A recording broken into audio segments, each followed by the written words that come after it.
Sometimes the most dangerous part of traveling isn't getting lost in a foreign country or missing your flight.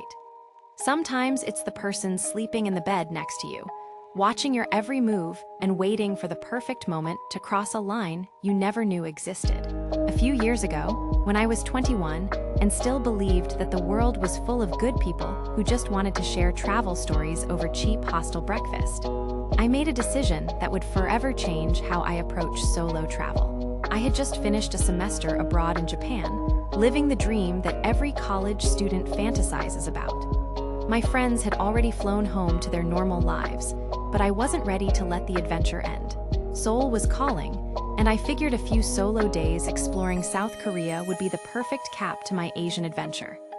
I was naive, trusting, and about to learn a lesson that no travel blog or safety guide had prepared me for.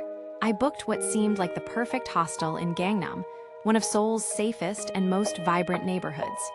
The reviews were stellar, the location was ideal, and the price fit my student budget perfectly.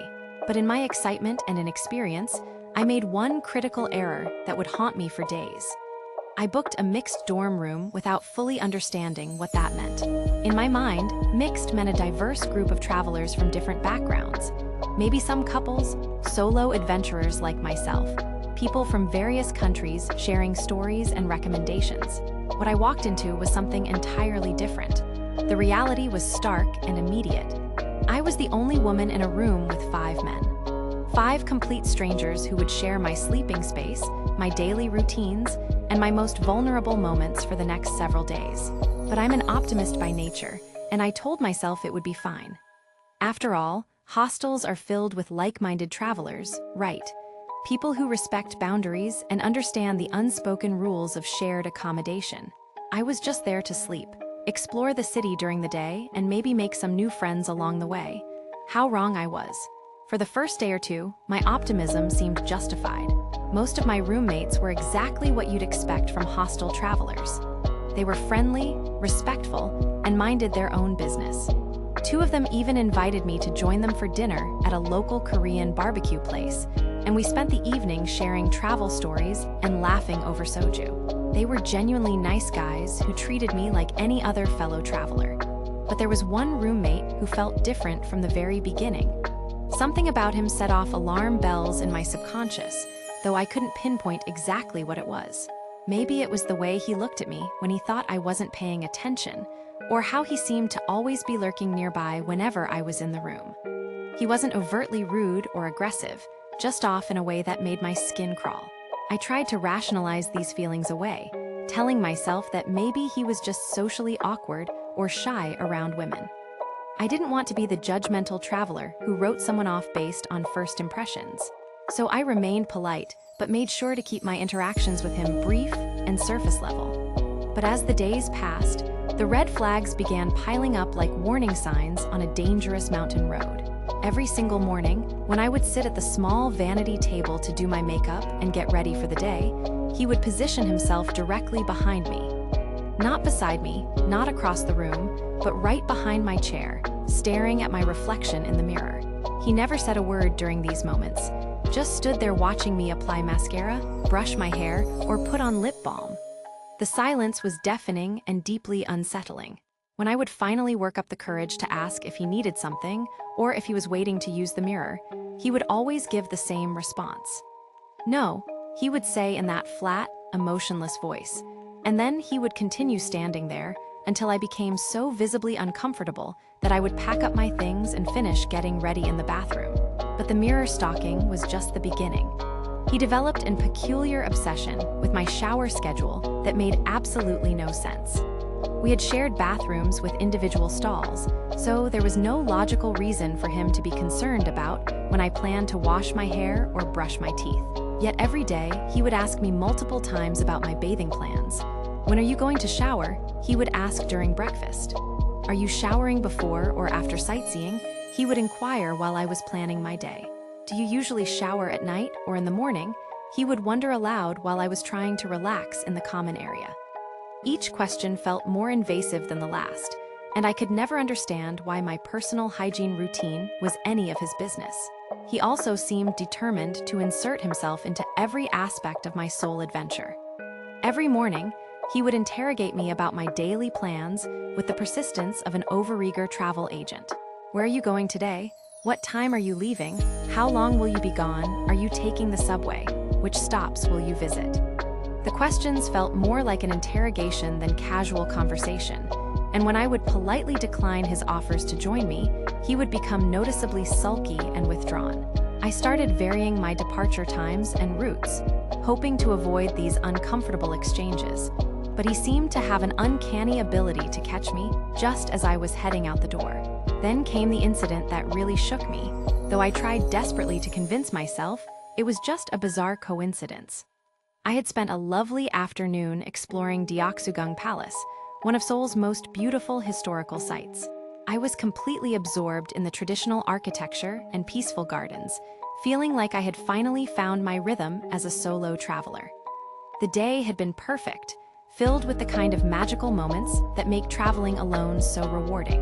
But as I made my way to the subway station to head back to the hostel, my blood ran cold. There he was, standing near the turnstiles as if he had been waiting for me. In a city of nearly 10 million people, at a subway station, nowhere near our accommodation, at the exact time I happened to be leaving a tourist attraction I had never mentioned visiting. The odds were astronomical, yet there he stood with that same unsettling stare. I played it off as casually as I could, making small talk about what a crazy coincidence it was to run into each other. But inside, my mind was racing with questions I didn't want to answer. Had he followed me? Had he been watching me all day? Did he somehow know my plans despite my efforts to keep them private? The paranoia was starting to eat away at my enjoyment of the trip, but I kept telling myself I was overreacting. I was young, inexperienced, and still operating under the assumption that most people were fundamentally good. I didn't want to cause drama in the hostel or make accusations I couldn't prove. More than anything, I didn't want to admit that my judgment might have been wrong from the beginning. But my last morning in Seoul shattered any remaining illusions I had about giving people the benefit of the doubt. I woke up early, around 6 in the morning, still groggy and disoriented from a night of vivid dreams. The room was dim and quiet, with most of my roommates still deep in sleep. I drifted back into that comfortable half-sleep state, somewhere between consciousness and dreams, when something pulled me back to full awareness.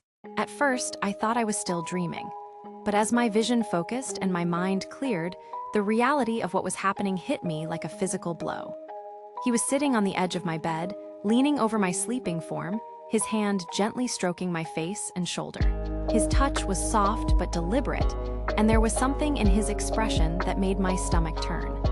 This wasn't an accident or a misunderstanding. This was a deliberate violation of every boundary that exists between strangers sharing accommodation. I shot up immediately, my voice sharp with shock and anger. "What the hell are you doing?" I demanded, loud enough that I worried I might wake the other roommates. But I didn't care about making a scene anymore. This had crossed every line of acceptable behavior, and I needed him to know that his actions were completely inappropriate. His response was infuriating in its vagueness. He mumbled something incoherent, refusing to give me a real explanation or acknowledge the seriousness of what he had done. No apology, no recognition that he had violated my personal space in the most intimate way possible. Just meaningless words that felt like an insult to my intelligence. I felt physically ill, a combination of violation, anger, and deep regret for not trusting my instincts sooner. Without wasting another second, I began throwing my belongings into my backpack with shaking hands. I announced that I was checking out immediately, even though my original plan had been to stay until the afternoon. I couldn't spend another minute in that room with him, couldn't risk falling asleep again knowing what he was capable of. But he wasn't done with me yet. As I packed, he followed me around the small room like a lost puppy, trying to make casual conversation as if nothing had happened. He asked about my flight, commented on the weather, mentioned places I should visit if I ever came back to Seoul. The normalcy of his tone after what had just occurred was deeply disturbing, like he genuinely didn't understand the gravity of his actions. I dropped the polite facade completely. My responses became short and sharp, designed to communicate my disgust and desire for him to leave me alone. When I noticed he was still in his pajamas with no signs of getting ready to leave, I asked pointedly if he wasn't planning to pack as well. I knew his checkout time wasn't until much later, but I wanted him to understand that his presence was unwelcome and threatening. That's when he decided to make everything infinitely worse with 4 words that still make my skin crawl. "I really like you," he said, as if that explained everything, as if those words justified the stalking, the boundary violations, the complete disregard for my comfort and safety. I told him that his feelings were completely inappropriate given that we had known each other for exactly 5 days and had barely had any meaningful conversations. His response revealed the depth of his delusion. "Sometimes you just know," he said with the confidence of someone who had convinced himself that his obsession was actually romance, that his creepy behavior was somehow endearing rather than terrifying. He spent the next several minutes trying to convince me to meet him again, suggesting that we might run into each other in Europe since we were both from the same continent. He pushed for my phone number with the persistence of a telemarketer, ignoring my repeated refusals and growing agitation. Eventually, I gave him a fake number just to get him to stop talking and let me leave. I told myself I would block any attempts at contact, but the entire exchange left me feeling dirty and manipulated. As I finally escaped that hostel and made my way to the airport, I couldn't shake the feeling that I had dodged something much worse than an uncomfortable social situation.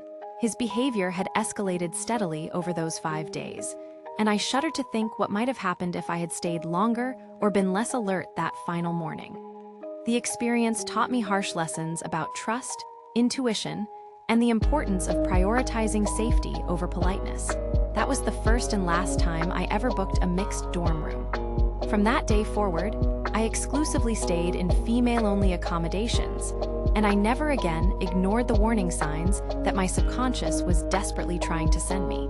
The incident didn't ruin my love of solo travel, but it definitely made me a more cautious and aware traveler.